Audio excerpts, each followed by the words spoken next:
Hello friends, मीनाज किचनमध्ये तुमचं खूप खूप स्वागत आहे। आज आपण शेवग्याच्या पाल्याची थालीपीठं करणार आहोत। त्यासाठी शेवग्याचा कोवळा पाला घेऊन मी तो स्वच्छ करून घेतलेला आहे आणि धुवून घेतलेला आहे।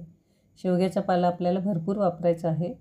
त्यामध्ये आता 1 वाटी गव्हाचं पीठ टाकायचं आहे, अर्धी वाटी ज्वारीचं आणि 2-3 चमचे डाळीचं पीठ टाकायचं आहे। डाळीच्या पिठामुळे खुसखुशीत होतील आणि आलं, लसूण, हिरवी मिरचीचा ठेचा टाकलेला आहे। जेव्हा आपण हिरव्या पालेभाज्यांचा कुठलाही वापर करतो तेव्हा हिरवी मिरचीच वापरायची आहे। तर तीळ, ओवा, जिरे असं सगळं टाकून मिश्रण तयार झालेलं आहे आपलं।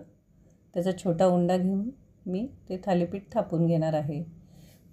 शेवग्याच्या पाल्यामध्ये भरपूर कॅल्शियम, प्रोटीन्स भरपूर आहेत आणि हे डायबिटीजच्या लोकांसाठी सुद्धा अतिशय उपयुक्त असं आहे। हे नेहमी खाण्यामध्ये आलं तर त्यांचं डायबिटीज हे कंट्रोलमध्ये राहू शकतं। असं हे दोन्ही बाजूनी तेल टाकून आता आपण हे खरपूस भाजून घेणार आहोत। तुम्हाला जेव्हा कुठे शेवग्याचा पाला मिळाला तर तुम्ही हे थालीपीठ नक्की ट्राय करा। चवीला सुद्धा अतिशय टेस्टी आहे आणि तुम्हाला अशा वेगवेगळ्या माझ्या रेसिपी जर आवडत असतील तर तुम्ही माझ्या चॅनलला सबस्क्राईब, लाईक आणि शेअर करा। तर असेच आपण सगळे थालीपीठं करून घेतलेले आहेत। दह्या